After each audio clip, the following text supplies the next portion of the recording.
Yo,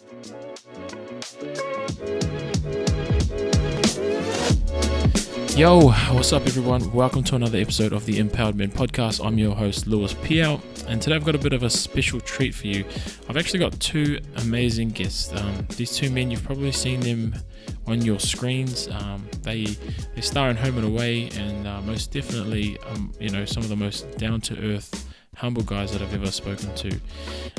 Man, today we actually go really deep, and it was a privilege to be able to speak to these two men surrounding some of the topics that we spoke about. So without any further ado, please welcome my two guests, Kawakawa Fox-Reo and Rob Kipa Williams. Welcome to the podcast, my bros. Thank you. Thanks for having us, bro. Man, thank you. I mean, I just wanted to just start off by, just really expressing my gratitude and, just how grateful I am, bro, for having you guys on and taking some time out of your very, very busy, hectic schedules, my bro. I know. I've been watching, I've been keeping up with your posts and on Instagram and just seeing like how far late in the night you guys have been working to. What's up, bro? Yeah, man, much appreciated on behalf of all the listeners and myself. Yeah, thanks, my bro. Hey, it's a pleasure to be on here. All good. I'm actually pumped. I keep saying it, but super excited. Pumped. Thanks, bro. I guess for the two people that may not know who you guys are, if you can just introduce yourselves. Who are you? Where you from? What are you doing? What are you passionate about? I'll go first. Okay, sure. Ko Kawakawa Peter John te ako ngā Fox-Reo tōku ingoa, rua te kaumārua o kutau, no Pakipaki au.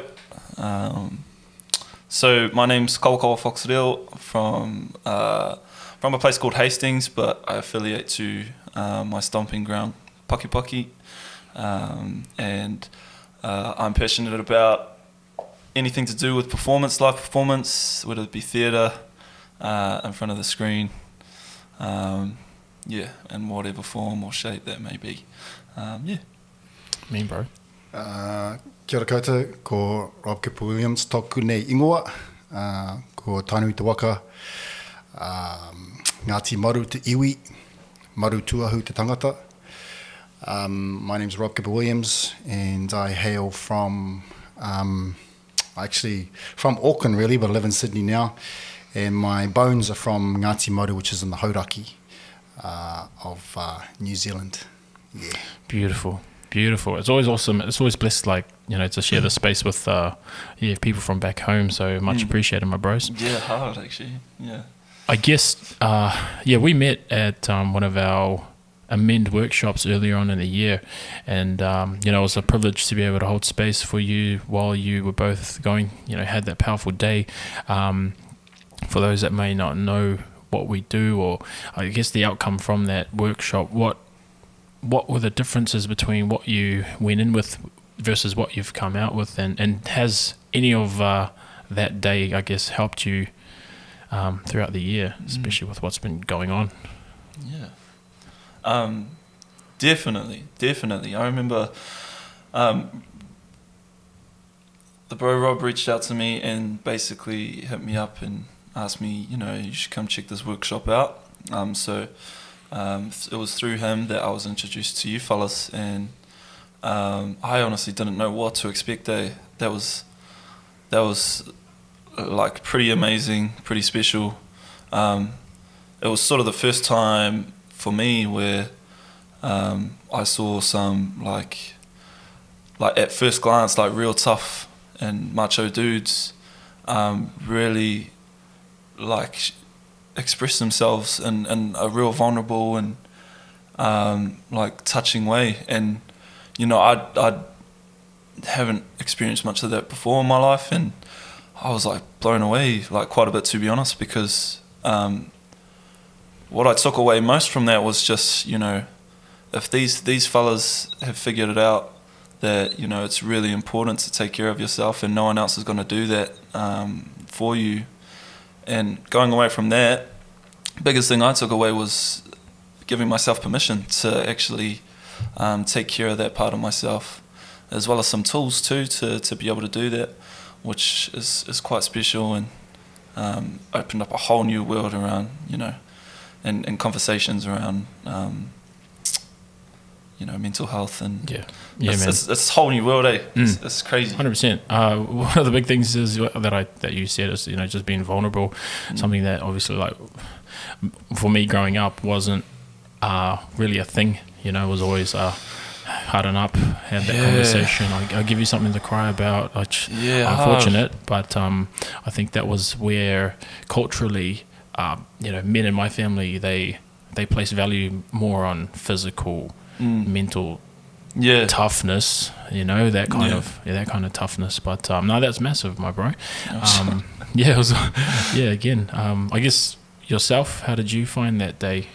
Well, I've been on a bit of a journey myself, or up until that point, and I'd actually been under sort of a how would you say it, an agreement not to do any other work until I'd sort of evolved under the tutelage of someone that was mentoring me, giving me sort of spiritual guidance, and when I think it was Watene asked me if I wanted to come. Yeah, it was Watene, and I said I felt like I was ready to have a look at some other ways of accessing those areas of yourself to help and grow and start to look inside, have peer inside some of those dark spaces, and that's where I kind of believe that the true growth is when you have those dark moments or you peer in there and have a little look, that's when you can sort of pop out the other side and have even more access to a higher level of awareness and understanding. And that day, you boys were just saying, like, just commit and the more you have intention to work on the work is the work, do the work. And I was like, all right, I'm going to do the work. Like, I'm gonna do the work today. And I was like, well, there was one exercise, we were on the ground and we're breathing, and I'm like, breathing, like, and I was just started getting affected. My whole body was just like this, and I was, by the end of it, there was this, like a pool of sweat. It was a puddle underneath me. I remember. And like we'd finished, and I was like, whoa, no one else has a puddle like this. Like I went there, man. Yeah, 100%. And I found that I was kind of cracked open for a while, and I had this kind of what I spoke about before was this access to a sort of an area that I hadn't kind of looked into. Yeah. And then I found that over time it was really beneficial to have that part of me sort of cracked open, to have a look in there, Yeah, I mean, most definitely, I think one of the main goals is to really peel off those masks, really look inside.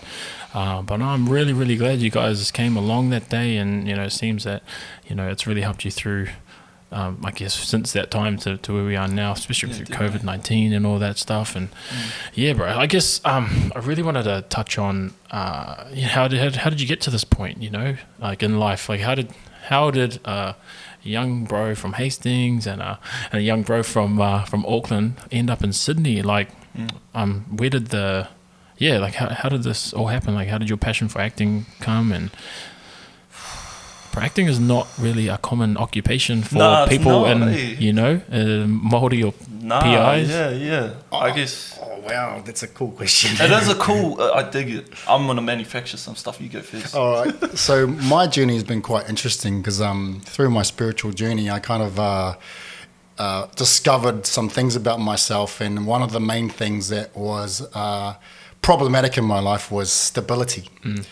And, I realized that one of my life lessons was to master stability, and how it showed up in my life was just like this. I was adopted at 10 days of age. My adopted parents split. I was constantly bouncing between them, and my entire life was kind of up and down. And then all of a sudden I choose the life of actor, which is definitely unstable. Yeah, 100%, yeah. And so when I understood this, I actually decided about a year ago to step away from acting altogether. And it just freaked everyone out. Like, what are you doing? You're so close. You're right on the edge of getting something big. And by giving up, I actually discovered that I went into mourning. I didn't know. I got really depressed about it. But it was the best thing I'd ever done, because I discovered that I no longer had to be defined as actor. I gave that layer away. and then the opportunity to come on the show came back around full circle after I went into actual job, creating stability. I started to create a really stable income, and then it just came back around and hey, here's an opportunity, do you want it? And then I accessed it doing my audition from the point of view of I'm okay if I don't get it, like I'm just sweet. And even I hold that today. I'm appreciative and grateful for the opportunity, but if I didn't have it tomorrow, I'd be fine about it. Whereas in the past, I'd be really like, oh, what? How can I hold on to this? Like, I need to do everything right. Yeah. And it's a massive sort of release to be able to access your work from that place, and brings a whole nother level of authenticity to your work. Yeah. So it seems to me like you haven't really, you're not so obsessed with, the thing, if that makes sense. Like you're just going with the flow more often. Like, you've just got this free-spirited attitude that if it comes, it comes. Yeah. Yeah. And I'm super proud of what we do and very grateful and love working with the bro and Ethan. And it's just cool to be able to come full circle again after giving it away. Yeah, man. Hey, there are no mistakes, my bro. Yeah, it seems like you've gone away and you've done some internal work and now you've come back and you come full circle and now look where we are now. So no, proud of you, man. That's awesome. But back on that thing of like that kickback mentality surrounding jobs, I think that, like in my experience, it's important to have that. Otherwise, you kind of go a little bit crazy, getting hung up on every opportunity that comes out. And it's I think it's an important part of what we do is to control what you can control. And then just pray. Exactly. Yeah. No, when you say that, you can only control what you can control. I think a lot of people walk around, they get stressed over the things that they can't control, and so then they're ending up with anxiety and a whole multitude of internal issues that they can't process because they're just so used to just having control over everything. Which is what acting is. Yeah. Like, you don't really have control over the end result. It's over there with the directors and the producers. And, you might remind a producer of someone they had a falling out with when they were 12. And that's the reason you don't get the role. Or conversely, they might go, oh, that person reminds me of so-and-so, and that might get you the role. It's the smallest thread that gets you a role as an actor. Yeah. And you're sitting there on the other side going, oh, a lot of actors are like that, like wound up or anxious or waiting to hear. And there's something about releasing that's really fulfilling. It's like kind of like a freedom, internal freedom. I think it's important to remember the purpose behind why you put yourself out there. And when you're sending in your tapes or doing auditions in the room, like you go in there, you do your thing, and then it's out of your hands. Just do what you're doing. Set it free. Yeah. That's it. I did my thing. That's a good attitude, man. Let's go drink or whatever. I think when you get too obsessed, that's when things it can really eat at your mind. I used to do that all the time, bro. Like every role I auditioned for was just kind of like checking my phone like every couple minutes, like checking my emails constantly, and it became the priority to try and find out whether it came through. But sometimes they don't come through and get a bit upset. But I mean, it is what it is. It is what it is. No, look where you are now. I mean, you've got to keep trying. You could have stopped. You could have just said, "Oh no, I'm probably not going to get that opportunity," and not even tried. But the fact is, you kept going, man. Yeah, super grateful, bro. Super grateful to be in the position I'm in. How did a young kid from Hastings, how did you? I mean, do you know any of your childhood friends become actors or? Nah. How did you fall in? How did you of all people fall into this, bro? That's awesome. I want to hear this. I buzzed out about it a little bit too, actually. Yeah. If I go back far enough, I remember having a conversation with my mum when I was in my teen years. She always wanted to be an actor, but she didn't have the opportunity to do that because she was the only one in her family that went to university, and there was an obligation to finish law school and come back and contribute to the community. But even after she had me, she auditioned for this drama school in New York, got in. But there's just too much going on. Like, I feel like, you know... no way, that's awesome. Yeah. I dig it, I dig it. So I feel like there's a part of me that drew a little bit of inspiration from that. And she's always been supportive. She's always, you know, told me, just, you know, son, do what you love, and don't look back. Don't apologize for it either. Yeah, bro. But I guess the main reason, like, quite honestly, I remember going through school and trying my best at everything, like sports, academics. I thought I was the man at rugby, really wasn't. But I think the main reason I got into, you know, the arts was to chase this feeling of being seen. And, you know, like, there's this weird feeling I get when I'm on stage or in front of that camera, and, you know, everyone's focused on you for a short period of time. And there's something about that I guess I've been trying to find that feeling. It's like maybe a validation of some sort to validate me as a person. I'm not sure. I don't know. But that feeling is something that I constantly chase. But it's interesting. Like, I still don't quite properly understand it. Yeah, okay. But I think,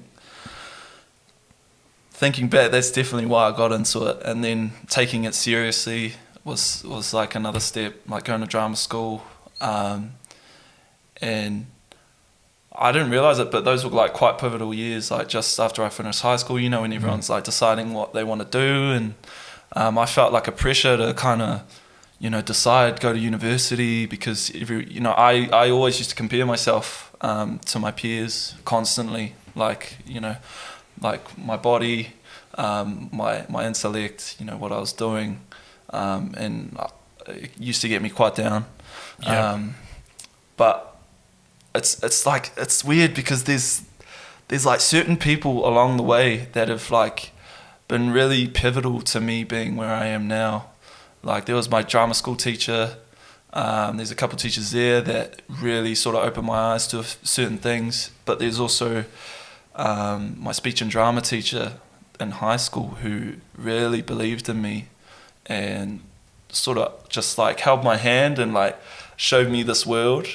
Didn't like force me or anything, just sort of like, there's this thing over here that you can have a go at, have a look at it, see if you enjoy it. And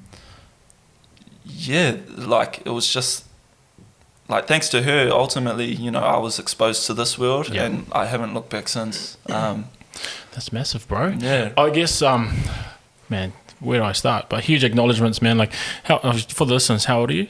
22. You're 22 years old, yeah. And you're already aware of this stuff, you know? Like, I wish that I was like that aware at your age, just of, you know, trying to be able to, you know, realize these feelings and what's going on and I guess my own heart at the time, man. So I think you should really thanks, bro. Celebrate I really that, bro. appreciate that. Yeah. A good friend of mine was like, you know, at drama school, he's a little bit older. His name's Mate Lagar. He said something to me that really stayed with me, and that was like, you know, I don't know, age is just a thing, you know. Yeah, right, yeah. I think I used it as an excuse a lot of the time to sort of push boundaries, or I think if anything, it's just one of those things that's, how do you I don't know. It's Honestly, one man. of the things I really love about the bro, and that I was surprised to find out about how thoughtful he is and how aware he is, and how generous he is with his conversations when he's, even for me, like when I need some support. He often has some very good insights, and I'm like, bro, how old are you again? Mature beyond your years, my bro. Nah, cut it out. No, it's good, man. And I guess something just popped up. I think it must be good, like you guys must keep each other like real grounded, especially with, you know, the tension and just all the all the lights, bro, all the lights on you guys. Must be good to have each other around, you know? Yeah, I guess I lean on these guys quite a bit, to be honest, the bro and Ethan. And like it's still a world that I'm trying to familiarise myself with, and it's a different not only standard of living, but it's a different lifestyle that you know, that's almost the opposite of how I was raised. And it's kind of like... You're talking about like Australia, Sydney, or like just... I'm talking about, Australia, Sydney. And I'm also talking about being an actor at home and away. Because... it's iconic, bro. It's an iconic name, shot, bro. Yeah. Home and away, man. Home and away. It's like if you think of Australia, you think of shrimp on the barbie and home and away. I didn't realise until we actually came over. Like, yeah, it hasn't really settled in either. Like, what being on the show means to us, really, and we're just coming onto screens now as well. But it is an interesting world for sure. Yeah. It's tricky. And right? the like, I thought it would. My old self thought it would feel different, like having followers or attention, but in some sort of strange way, it doesn't really mean what I thought it would mean. Yeah. My old version of myself, because they follow you for who you're projecting on screen, not for who you are, and who you are is quite different. And I'm proud of our work. I post quite regularly about the work, but it's because I'm proud of it. And it's interesting. It's interesting, like how my old self perceived it and how it is now. It's kind of like it's not really real, but it is real. If that makes any sense. Yeah.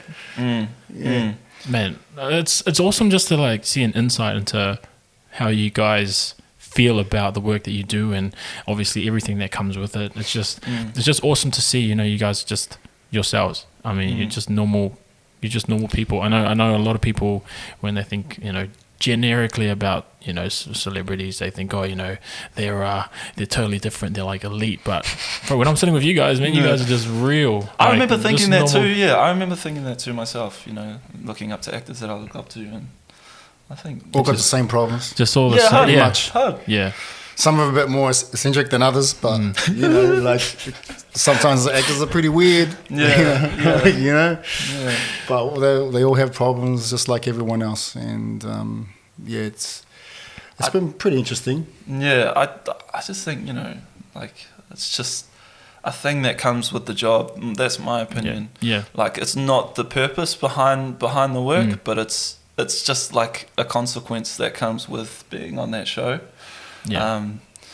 And one of the things that we've like had a conversation about, we hold ourselves to a standard. Like we actually had the conversations earlier on when we first started, was like if we see anything where we could be doing better or be more authentic with the work, that we'd have each other's back and bring it up.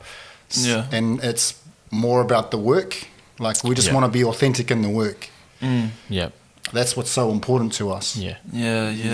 Yeah, because there was lots of there was a bit of fear when the cultural material first came up in the script. Yeah, bro, I want to talk about that. Yeah, man, like just being authentic. When you say authenticity, I really want to know about, you know, how with all the, I mean, you are the first, you know, Māori actors on Home and Away. Therefore, you then carry that. You need to represent it authentically. I guess, what was coming up for you, bro, when they're like, oh, you know, because I saw you guys did a hangi on there. Yeah. And I know that you said in the video that you posted how important it was to get it right. And so I guess how important has it been just for that aspect of your work?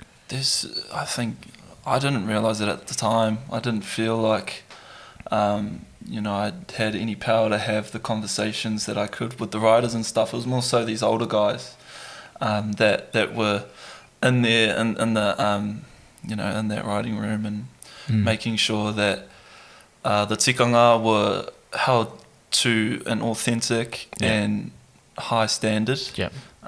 Bree especially. Bree was in there. Bree fought a lot for. That's good. She's a lady that plays plays my mum. Yeah. Beautiful lady, plays my mum. She really fought to make sure that what we represented was something that people back home could be proud of. And that's massive. I think I've never worked on a project where we were able to contribute, and I think Bree cracked open that door because she was a real stand for the authenticity, and then we realised they actually needed our help, probably unlike other Aussie actors that they've written content for, because they couldn't actually perceive the world, and so that allowed us to go, oh, okay, well, we actually wouldn't do that, and in this instance, we wouldn't do that. Yeah, right. Yeah. And They were very receptive too, eh? Yeah. They were real receptive. And this is around the wrong way. We actually do this first and that second. And they're like, oh, okay. And so we reworked it. Even right up to the day of the hanging, we were reworking it that morning because things were just going back and forth between the writers and us. And now... I think you said you were a bit nervous, about it, and now seeing it, it's kind of different. Yeah. I think it's something I'm proud of now, you know. Yeah, I've been to a few hungies, and when I saw that, bro, I was like, that looks extra fancy. When the trades came out, the bougie that was hungy. next level. But the hungy in the ground, that was legit looking. When you guys were peeling back the sacks. the sacks, they look awesome, right? But then I saw the food, I was like, that looks... so what restaurant did you get that from? No, that's awesome, man. That's awesome. Yeah, it's so good to see some brothers on the show and really just whenever I see you guys on there, it just reminds me of how proud I am of both of you, bro. Just how awesome it is, just repping back home and hearing the accent is just like, oh yeah, so good. Like I was like, man, I've got too much of an Aussie accent now. So Nah, you're still true, brother. You're still true. But that's a really cool point that you bring up, because I mean, I've already sort of just woken up to, you know, the kind of opportunity that we've been given, and I'm just trying to think back. You know, I was telling these fellas, you know, what it would have been really cool growing up to see a Māori fella on a show like Home and Away. That would have, you know, like the kind of things that Cliff Curtis, you know, has done for us. Like, it makes it feel like a lot more achievable, you know. Like, it's people like that pave the way, and it's just like, yeah. There's so many kids that will be looking at where you guys are and be like, more, it can be done. I hope so. I hope so. I mean, that's out of my control. I put up a post about it, and I was like, man, he's got some really thoughtful words, because it did sort of express like anything's possible for Māori or Pacific Islanders back home. Yeah, I would never have thought that, you know, I'd be over here in Sydney, you know, full time on you know, Home and Away. Yeah, like I didn't even know that would be possible at a certain point in time. Yeah, but it's worked out like that. I was an insurance advisor, and I was in my stable realm. I didn't think about. I had no idea. If you asked me a year ago if I'd be here, I'd be like, no. But I guess it comes down to you guys taking the opportunities, putting yourself out there, like, you know, venturing into that unknown. You know, I think a lot of people stay in their safe zone too much, you know, like in life in general, and you guys have actually taken the risk and, you know, taken that opportunity. You've said yes, and now look at where you are. You've broadened your horizons, and now you've probably opened yourself up to like way bigger opportunities in the future. Like Home and Away is like a foundation for like so many legendary actors. So, bro, I mean, you've set yourself up, and I know I'm not blowing your heads up too big, but I'm just saying, bro, like because you guys have, you know, you've taken the risk, and you've basically just opened up your opportunities even more. So I guess just a little of a gold nugget for the listeners, man. If there's an opportunity, if you say no, you'll probably be thinking, oh, what if in the future? You know, if you say yes, at least if you try and you fail, at least you can be like, you know, I know what happened. Yeah, hard out. I'm all about that, bro. Yeah, that's definitely. huge, bro. I think if anything, like something that's really helped me throughout my life is just people that are supportive. Like, there's always someone that's, you know, I grew up, doing something like this, I grew up hearing lots of things, around being a pussy and like, what the fuck are you up to going to drama school, But, there's a certain group of people that have always just been really supportive, and the conscious decision to just listen to them and, ignore everyone else has actually been really helpful. So I reckon it's important to choose who you listen to. I don't make it too big of a group, I reckon, because, it drove me crazy, but, I had a similar thing, because I'm not trained in acting, and I had a business, and I actually had an argument with my business partner. I was general manager of the company for 5 years, and he decided he just wanted to be general manager, and my ego just went, "Oh, no way!" If I had just been like, "Yeah, no, all good, man. I'll just go take a sabbatical, just drop my wage, and I'll go cruise around the world for a little bit. Sweet as, do your thing. I'll come back and see what you've been doing." My ego got and went, "I'm selling. I'm out of here." Sold my shares, and I'm sitting there going, "What am I going to do?" Got into marketing for a little bit, and I was making some really good money there. And then all of a sudden, my old man's voice was in the back of my head saying, "You should be an entertainer." From back when I was a kid, 16 years old, I used to imitate every single ad that came out. And I like that deep voice, bro. Can you do that one more time? One more time. I was in the zone. I didn't even know what I was doing. Yeah, it was beautiful. And so lost my train of thought now, man. So I got into acting, and I was actually taking the piss out of my mate at a short film premiere, and an acting teacher was watching, and she came over and said, "Hey, have you thought about doing acting?" I was like, "Actually, just this week I was thinking about it." So I went to her class, and really I just went to like night classes and once a week, and then I was really just watching movies. And then I contacted this guy who was a producer, and I wanted to get an agent, and I said, "Oh man, do you want to like create a course where we just shoot scenes?" Because I wanted to create a showreel so people would take notice of me.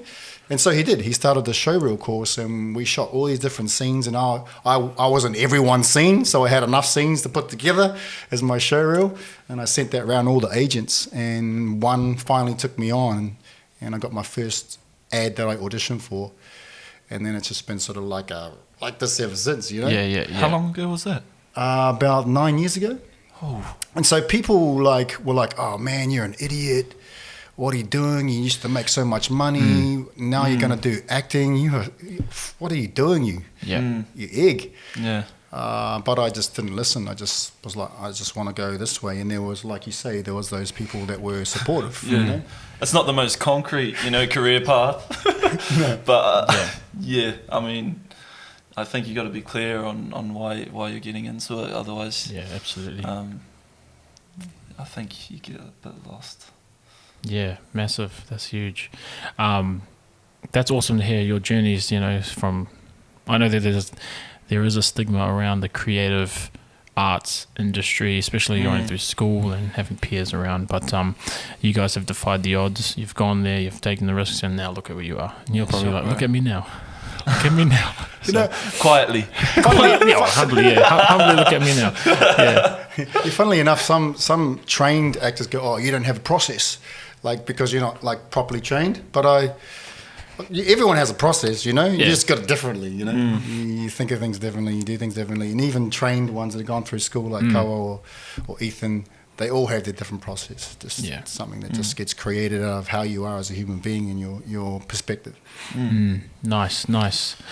I guess moving away from the acting for a little bit, I just wanted to touch, obviously, COVID-19, what's been going on. You guys have had some isolation periods. How's it been going, my brothers? You guys have got some big smiles, eh? What's the goss, eh? We had this conversation. If we were ever asked this on air, we'd just go, "No comment." But this is a podcast, so empty minibar fridges and. I personally did isolation in both back home in New Zealand and Australia, and I was telling the bro that it was clear to me the different set of values that New Zealand has and Australia has. There was a bit more trust in the people back home in New Zealand, and it was awesome. People were keeping their distance, but also people were following the rules that the government had set. So there was an active effort and it was all around me, and you can't help but get amongst it because we're all part of this thing. And then coming back to Australia, it was really hard. Yeah. Man, what could you attribute that to? Like, I mean, sorry for butting in, but I know it was very strict here, eh? Very, very strict. So the conditions were pretty much you just stay in one room for 2 weeks. And I thought I was like pretty chippy about it. And I was like, it's going to be all good. All good, yep. Especially, nice hotel room. Yeah, it was flash hotel 5-star. room. Yeah, hard. I was like pretty stoked. I had my PlayStation with me, so I was like, this is going to be all good. Yeah. And then, this is day 9, 10. Yeah. We were always checking in with each other, but like honestly, I sort of like got a bit upset and had a bit of anxiety come through, like sort of just halfway through that second week, and just crying a little bit. Luckily, my mum's awesome. I got some awesome friends, and reaching out to them, really, really helped. But I don't know if I didn't have them, it would have been really tricky. Some people don't have that kind of support around them. But we got through it. We're out. Yeah. We're free men. But that was my experience. How about you, bro? Mine was quite similar in the hotel here, but I went back to New Zealand and I went into self-quarantine, and on the 5th day of my quarantine, New Zealand called full lockdown. And when I went back to New Zealand, I was going to go into my old apartment, but the property manager said, no, you can't go in there because there's elderly in the area. You have to go somewhere else. So I'm like, where the hell am I going to go? So I put a post up on Facebook, and my mate goes, you can go down to my place. It's like 3.5 hours away from Auckland. And I was about 3.5 hours away from my family. And I had every intention to go see them. And I ended up in this remote, little beach batch. Beautiful place, paradise, but I was by myself, and it ended up being 6.5 weeks by myself. Was it that long? Yeah. Fuck. And so I just kept myself busy with my work. I'm building my app, and I was just fully focused on that, and that gave me purpose. And I think if I didn't have that purpose, I would have gone quite mad. And the other saving grace was the beach and the fresh air. I could go for walks. And then when they called us back to come back for filming, I was like, oh, yeah, I've done 6.5 weeks of isolation. This is all good. And we went into the hotel, and mine was on the 10th or 11th day. And, like I was saying to the bro the other day, part of me felt ashamed of what happened to me in there. And the vulnerability, the place that I went to, it was not cool. And we were messaging each other saying how inhumane it was. And I actually went a bit mental. I had a breakdown in there, and I was literally, there was a moment I was sweet for 9 days, and then all of a sudden this massive drop, bam, like that, and all the walls started feeling like they were coming in on me because we didn't have any fresh air, the windows didn't open, we weren't allowed outside the room. If we went out, we were fined, and they had military in the building. So I'm sitting there, and everything's like closing in on me, and I'm starting to have all these weird thoughts. I was getting depressed. I actually started hitting my head. I was hitting my head, trying to get the thoughts out of my head. And then I realized what I was doing. Then I was angry that I was going a bit mental. Then I was getting angrier because I was stuck in there. And then I was getting angrier that those two things were happening over and over again. And then next thing you know, I called the front desk, and I was going, get me out of here. I need to fucking get out of here right now. I was swearing at them, and they got the nurse on the phone, and it was really quite a terrible experience for me. And I was pacing the morning. I looked at the clock. It was 6 a.m. and I was walking, I was doing some strange stuff. I was touching the wall on one side, and I was walking to the other, and I was touching the wall on the other side. And then when I looked back up, it was 10:30. So it was 4.5 hours of pacing. And I started getting upset with myself that was happening to me, and I had no control over it. Like that I was subjected to those things. And, you know, I've had depression in the past, and that was, now that I've done all this work, that was my free will. I was choosing to be depressed. Whereas this is different. You're being subjected to something against your will. Yeah. And it's causing that spiral. And so that was really traumatic for me. And then when we got out, I was like, with the breathing in the fresh air. I went for an 1.5 hour walk. I sent him a video. And then I actually slept here right on that couch, and I slept with the door open just so I could have some fresh air. Far out, man. Yeah, so that was my experience in quarantine. Yeah. Wasn't ideal. Yeah. Far out, man. So that was like 8 weeks for you. You've done 4 weeks. Yeah. You've done over there. You've gone back home. I was telling the brothers that I got back in the country like within 12 hours of that cut off for the self-quarantine. Lucky bastard, eh? Yeah. Lucky bastard. I know, bro. So. I said to him, they're probably going to have a trans-Tasman bubble as soon as we get out, you know? Yeah, I was like, sweet, that'd be ideal, you know. Next minute, you're banging your head on the door, bro.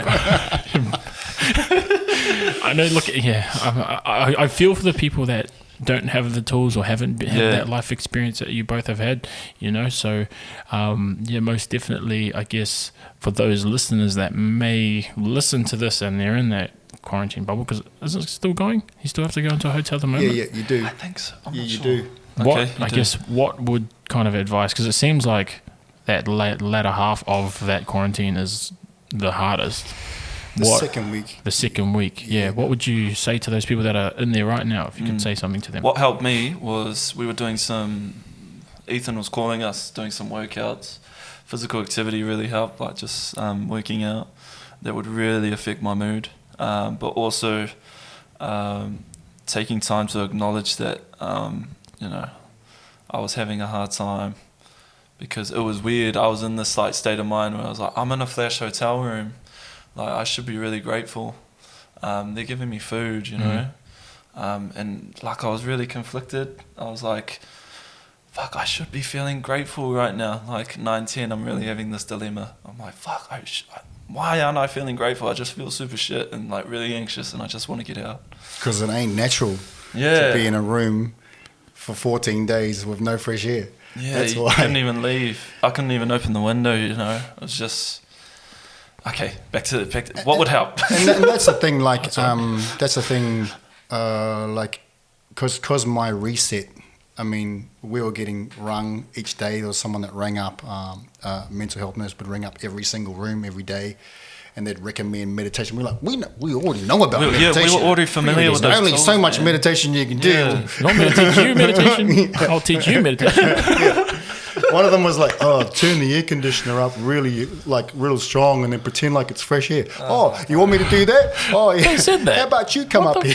They said that. You got told that. Yeah. So, like, that was the one thing. My reset is nature.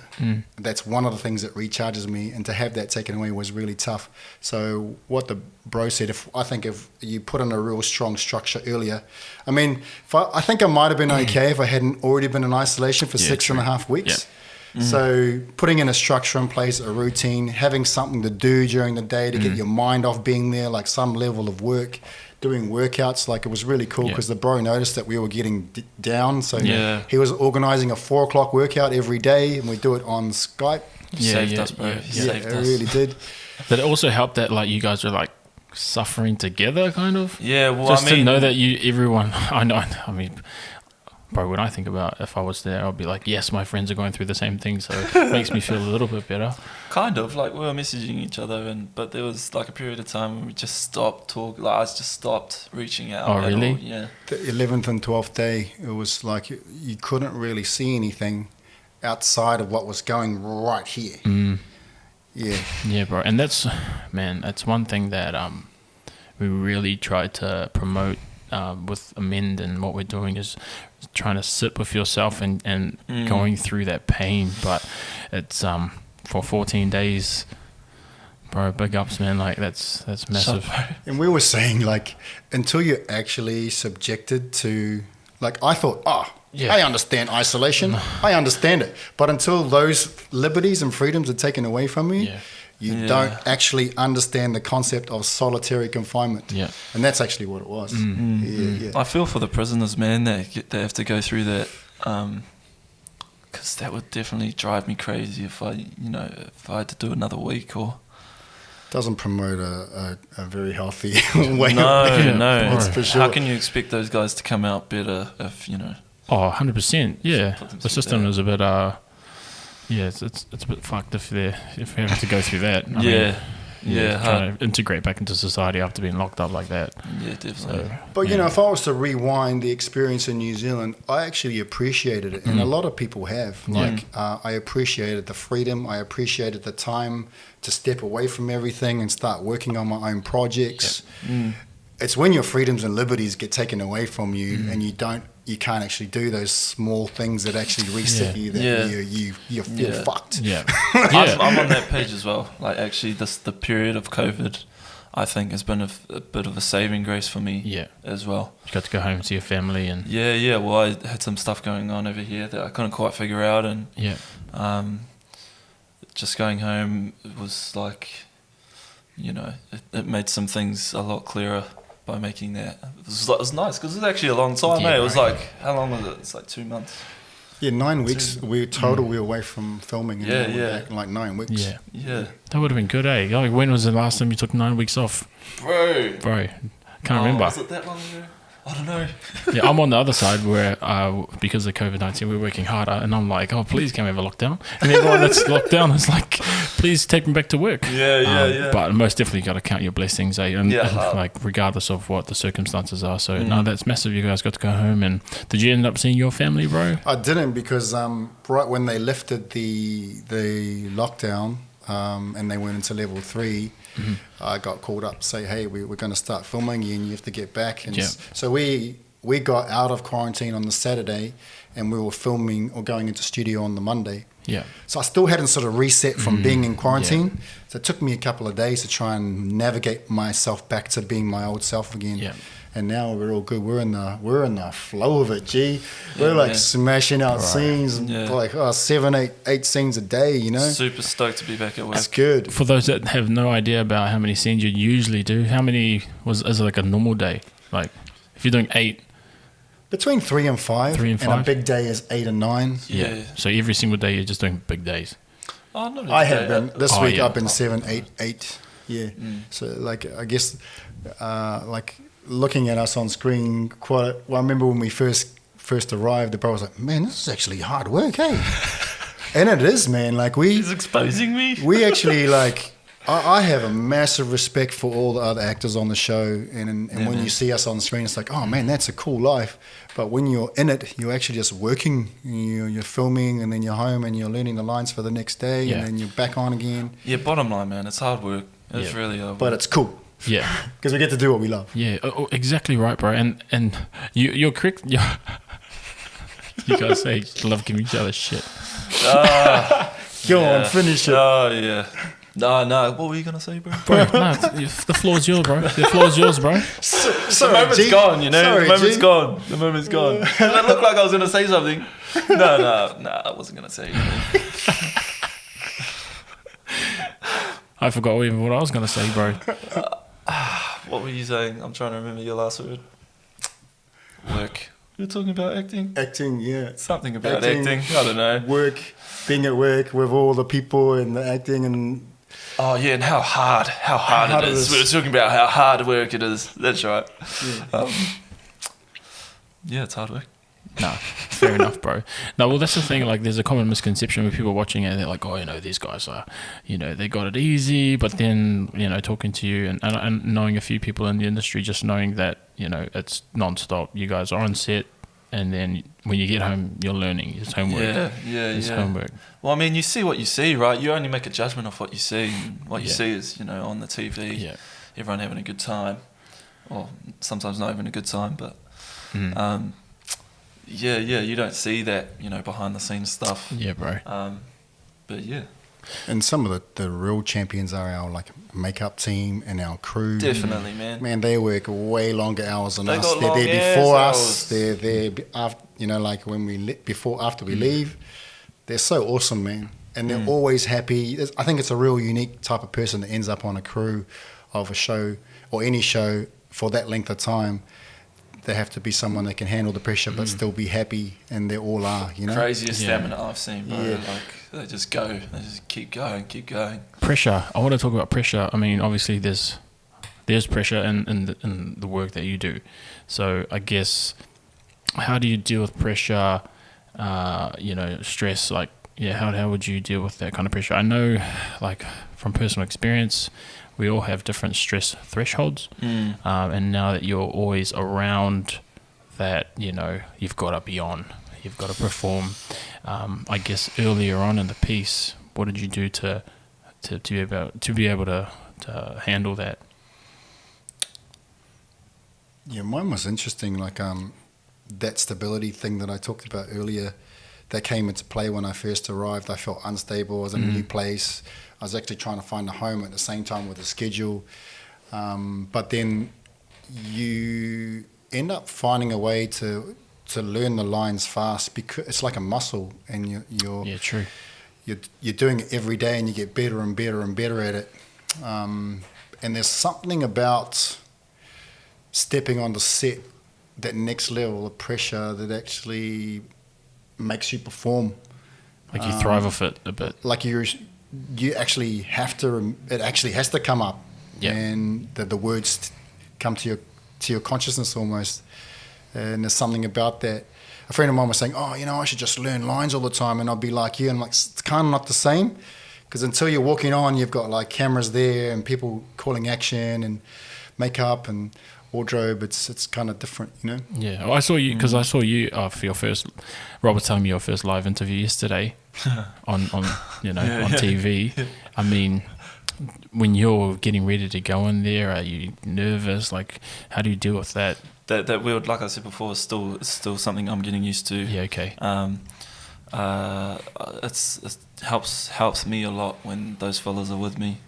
Yeah. Helps me helps ground me a little bit. But for that specific thing, like it's I don't know. I don't actually have anything in place yet to like help calm my nerves or anything. I guess lucky that those fellas are there. I guess it's just them. That's my tool, having them there at the moment. Oh, that's huge. But yeah, tools to handle pressure. I did a little bit of meditating like before that workshop, but I mean there was like a massive like awakening after that. Like I spent a lot more time doing that. Exercise as well, something that really helps me with my mental health. But also having conversations surrounding like where you're truly at. Like with this fella, I also have chats with my flatmate too. I'm just trying my best to kind of better understand, the things that we go through as humans, and how we can best sort of cope with them. Yeah. It's awesome, bro. I want to touch on the Feel app, your baby, your project, my bro. It's something that I've been lucky to be able to use from, I guess, its first inception, being one of the OGs using it. But I want to hear it from you, man. Like, how did that come about? And what is it about? I guess, the Feel app is emotional awareness app, and I guess its core at the heart of it, it operates off 3 core principles: connect, share, and support. Connect with the people that you care about, share your feelings with the people that you trust, and support them when they feel down, and for them to be able to return the favor, and vice versa. And it came about because originally a friend of mine came up with an idea of an app that allowed school kids to anonymously share how they feel to their teacher. But as it progressed, and my experience of going through depression, I was actually living with a flatmate who was feeling suicidal, and I actually asked him, I said, man, are you thinking about taking your life? And he said, yeah. And I was like, whoa. And I messaged, we had a poker group of about 20 guys, and I messaged about 12 of them. I said, hey man, the bro's feeling like this, and they couldn't believe it. They're like, no way. And so we put this plan in place to message him over the course of the week, but not letting him know that I had instigated it or that it was coordinated. And at the end of the week, he'd come to me and said, man, I'm feeling really good, and all the boys have been talking to me, and I've been hanging out with the bro's son. It's just really cool. And I never told him that I'd coordinated it. And that kind of birthed the idea of creating an app that notified your friends when you're feeling down. And so that's where that kind of aspect of the app came about. And I just felt really passionate about my journey and where I come from, and my depression, where I was, and how if I'm not in lockdown, in quarantine, that I have the tools to actually bring myself back to zero. And I was really passionate about sharing those tools. And obviously the first stage of my awareness was emotional awareness. And the next stage will be like meditation and connecting with your higher self. And there'll be bits that are going to be added on. And so, in lockdown and COVID, it gave me the perfect opportunity to focus on it and get it actually up on the App Store. It's the very first, what we call MVP, minimal viable product. And that's there now, and now I just have to build on it to get it to where I want. What better time, to have an app like that? I mean, I haven't really come across anything like that. And when you first mentioned it, I was just like, how awesome is it to have this new tool to be able to reconnect? So a whole bunch of my family's on it, and so it's awesome to have that, bro. So thank you very much, and it's awesome just to be able to reach out when people that I know and love that I don't really talk to like every single day, but just to be able to see where they're okay, not so okay, then we can reach out. So bro, thank you very, very much. Bro, man, that's thanks. awesome, mate. And I know it ain't easy making an app, bro. I've looked into that stuff, and so for you to really go in there and get our feedback is awesome, man. So thanks, bro. Thank you. Is there anything else you guys wanted to touch on? Like, I guess what's next for you guys? Well, we've got quite a long contract here, so another 2 and a bit more years. So for us, it's we're in the work, and we're committed to doing authentic work and bringing authenticity to our characters and our culture. And there are some more things coming up where you'll get to see another taste of our culture, and our culture comes through for moments. Because I think that's as much as Aussie can handle. And we're opening that door a little bit, So 2.5 years of smashing out some good work, man. I heard that there's this New Islander guy coming on to the show, and he's got a podcast, and he's got a podcast, and he's gonna be the new lifeguard. So Baywatch. I heard that trailer's dropping pretty soon too. Bro, I have some experience, bro. I was like an extra in Sioni's wedding too. Yo, that's all you need. You can see me in the closing scene. I was like down near this driveway, just like miming. So I got really good miming skills, my bros. Bro, those are the hardest too, bro. Bro, make no mistake, bro. I bet you were in that moment, you're like, okay, this is the big break. This is a big break. Yo, we're pretending like you're saying something and not saying something, that is a feat. Honestly, for the people that are watching on YouTube, I'm going to actually put the scene on, and I'm going to put a circle around where I was. And just see how fucking awesome my acting is. Yo, I'm sure I need to watch it now. I need to rewatch it. Honestly, I'm sure you can just make out my face, because that's how far away I was from the screen, from the camera. Oh man, just was trying to make some extra money during uni. You do what you got to do, eh? Yeah, bro. It's an awesome credit, though, bro. Yeah, but the agency, they're like, the first 2 jobs you don't get paid. They go to us, and I was like, I don't get paid anything, man. Hey, dodgy bastards. I need to have a chat to your agency, bro. We need to sort something out. Jeez. No, bro, I appreciate you guys coming on the podcast. Thanks for having us.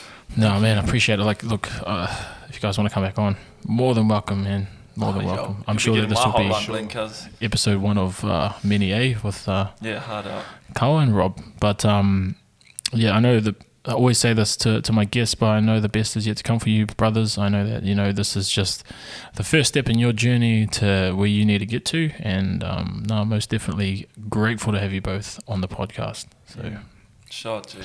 I'd like to thank you for bringing us on. Yeah, thank you. This is my first experience with real gear, and this is awesome, man. This is awesome. And to do it with the bros is real cool. Where can we find you guys on online? Instagram. Kawa_F_R, I think, yeah. Yeah, Instagram @Rob Kipa. Lewis is gonna check it up here, and then you maybe can click on maybe if I can be bothered with the editing, to be honest. Yeah. We'll see then. We'll see. No, but awesome. yeah, just on Instagram, I think. Yeah, Insta's the place. Yeah. Nice. There'll be some TikToks coming soon, Oh, nice. Yes, loading TikTok videos, bro. Loading. No, awesome. Thanks, brothers, again. Really appreciate you guys. Love you guys heaps, and we'll see you guys in the near future for sure. Thank you. All right. Thanks, brothers. Yo. Thank you everyone for tuning into this episode of the podcast. Really appreciate you if you have listened up to this far. It was really amazing, an eye-opening conversation to have with these two amazing men. But yeah, really appreciate it. So again, if you have any spare time, drop into the Empowered Men podcast page, leave a like, share. You never know who this information may benefit. But yeah, again, thank you very much for listening, and we'll see you in the next episode. Peace.